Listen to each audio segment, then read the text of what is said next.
Hi ಎಲ್ಲರಿಗೂ ನಮಸ್ಕಾರ, welcome my channel. ನಾನು ಇವತ್ತು ನಿಮಗೆ ಒಂದು ಒಳ್ಳೆ ಲಸ್ಸಿನೇ ತೋರಿಸ್ತಾ ಇದ್ದೀನಿ. ತುಂಬಾ ಸಿಂಪಲ್ ಆಗಿ ಮ್ಯಾಂಗೋ ಲಸ್ಸಿ ಮಾಡಿ ತೋರಿಸ್ತಾ ಇದ್ದೀನಿ. ಈಸಿ ಕೂಡ ಮಾಡಿ ತೆಗಿಯೋದು, ತುಂಬಾ ಟೇಸ್ಟ್ ಆಗಿರುತ್ತೆ ಕುಡಿಯೋದಕ್ಕೆ. ಹೇಗೆ ಮಾಡೋದು, ಏನೆಲ್ಲ ಬೇಕು, ಯಾವ ರೀತಿ ಮಾಡಿದ್ರೆ ಟೇಸ್ಟ್ ಆಗಿರುತ್ತೆ ಅಂತ ನೋಡೋಣ ಬನ್ನಿ. ನಾನು ಇಲ್ಲಿ ಈ ರೀತಿ ಮೀಡಿಯಂ ಸೈಜ್ ಇಂದ ಒಂದು ಮಾವಿನ ಹಣ್ಣು ತಗೊಂಡಿದ್ದೀನಿ. ತುಂಬಾ ಹಣ್ಣಾಗಿರುವಂತ ಮಾವಿನ ಹಣ್ಣು, ಅದನ್ನ ಈ ರೀತಿ ನಾನು ಕಟ್ ಮಾಡ್ಕೊಳ್ತಾ ಇದ್ದೀನಿ. ನೋಡಿ, ಹೀಗೆ ನೀವು ಸ್ಪೂನ್ ಇಂದ ಕೂಡ ತಗೋಬಹುದು, ಆದ್ರೆ ನಾನು ಈ ರೀತಿ ಕಟ್ ಮಾಡ್ಕೊಳ್ತಾ ಇದ್ದೀನಿ. ಹೀಗೆ ಕಟ್ ಮಾಡ್ಕೊಂಡೆ ಜ್ಯೂಸರ್ ಜಾರ್ ಇಟ್ಕೊಂಡಿದ್ದೀನಿ. ಹೀಗೆ ಬಿಡಿಸ್ಕೊಂಡು ಹಾಕೊಳ್ತೆ. ಈಗ ಬಾಕಿ ಇರೋದು ಕೂಡ ಹಾಗೆ ಬಿಡಿಸ್ಕೊಂಡು ಹಾಕೊಳ್ತಾ ಇದ್ದೀನಿ.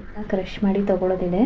ತಗೊಂಡು ಆಮೇಲೆ ನಾನು ಇದಕ್ಕೆ ಏನ್ ಬೇಕೋ ಅದನ್ನ ಹಾಕೊಳ್ತೀನಿ. ನಾನು ತೋರಿಸಿದೀನಿ ಎಷ್ಟಾಗಿದೆ ಅಂತ. ಮೊಸರು ಹಾಕೊಳ್ತಾ ಇದ್ದೀನಿ. ಕಪ್ಪಲ್ಲಿ ಅರ್ಧ ಕಪ್ ಅಷ್ಟು. ಲೈಟ್ ಆಗಿ ಬೇಕು ಅಂತ ಹೇಳಿದ್ರೆ 1 ಕಪ್ ಹಾಕೊಳ್ಳಿ. ನಾನು ಇಲ್ಲಿ ಸ್ವಲ್ಪ ಡಾರ್ಕ್ ಆಗಿ ಮಾಡ್ತಾ ಇದ್ದೀನಿ. ಇಲ್ಲಿ ಅದು 1/4 ಕಪ್ ಅಷ್ಟು ಸಕ್ಕರೆ ಹಾಕೊಂಡೆ. ಹಾಗೆ 2 ಏಲಕ್ಕಿನ ಕುಟ್ಟಿಟ್ಟಿದ್ನ ಹಾಕೊಂಡಿದ್ದೀನಿ. ಇದಕ್ಕೆ ಬೇಕಾದಷ್ಟು ಒಂದು ಸ್ವಲ್ಪ ನೀರ್ ಹಾಕಿ ಇದನ್ನ ಗ್ರೈಂಡ್ ಮಾಡಿ ತಗೊಳ್ತೀನಿ. ಒಂದು ತುಂಬಾ ತಿಕ್ ಆಗಿರ್ಬೇಕು. ನೋಡಿ, ಅದನ್ನ ಒಂದು ಗಾಜಿನ ಗ್ಲಾಸಿಗೆ ಹಾಕೊಳ್ತಾ ಇದ್ದೀನಿ. ತುಂಬಾ ಲೈಟ್ ಆಗಬೇಕು ಅಂದ್ರೆ ನಾನು ಫಸ್ಟ್ ಹೇಳಿದೆ 1 ಕಪ್ ಅಷ್ಟು ಮೊಸರು ಹಾಕೊಳ್ಳ. ಲೈಟ್ ಆಗಿ ಸ್ವಲ್ಪ ಡಾರ್ಕ್ ಆಗೇ ಬೇಕು, ಹಾಗಾಗಿ ನಾನು ಇಲ್ಲಿ ಅರ್ಧ ಕಪ್ ಹಾಕೊಂಡೆ. ಇಲ್ಲಿ ಹಾಗೆ ಮಾವಿನ ಹಣ್ಣಿನ ಪೀಸ್ಗಳನ್ನ ನಾನು ಕಟ್ ಮಾಡಿ ಹಾಕೊಳ್ತಾ ಇದ್ದೀನಿ. ಅರೇಂಜ್ ಮಾಡ್ಕೊಳ್ತಾ ಇದ್ದೀನಿ. ಅದರ ಮೇಲೆ ಕೇಸರಿನ ಕೂಡ ಹಾಕಿದ್ದೀನಿ, ನೋಡ ಅಟ್ರಾಕ್ಷನ್ ಕಾಣಲಿ ಅಂತ. ಒಳ್ಳೆ ಮ್ಯಾಂಗೋ ಲಸ್ಸಿ ನಾನು ನಿಮ್ಗೆ ತೋರಿಸಿದ್ದೀನಿ. ಖಂಡಿತ ಇದೇ ರೀತಿ ನೀವು ಕೂಡ ಟ್ರೈ ಮಾಡಿ ಕುಡಿದು ನೋಡಿ. ಹೇಗಿದೆ ಅಂತ ಕಮೆಂಟ್ ಬಾಕ್ಸ್ ಅಲ್ಲಿ ನನಗೆ ನೀವು ತಿಳಿಸಿ. ನನ್ನ ಚಾನಲ್ಗೆ ಸಬ್ಸ್ಕ್ರೈಬ್ ಮಾಡಿ. ಈ ವಿಡಿಯೋ ನಿಮಗೆ ಇಷ್ಟ ಆದ್ರೆ ಲೈಕ್ ಮಾಡಿ, ಶೇರ್ ಮಾಡಿ. ಕೆಳಗೆ ಕಾಣೋ ಬೆಲ್ ಐಕಾನ್ ಕ್ಲಿಕ್ ಮಾಡೋದ್ರಿಂದ ನಾನು ಹಾಕೋ ವಿಡಿಯೋ ಎಲ್ಲ ನೋಟಿಫಿಕೇಶನ್ ನಿಮಗೆ ಸಿಗುತ್ತೆ. ಮತ್ತೊಂದು ವಿಡಿಯೋದಲ್ಲಿ ಮತ್ತೊಂದು ರೆಸಿಪಿ ನಿಮಗೆ ಸಿಗ್ತೀನಿ.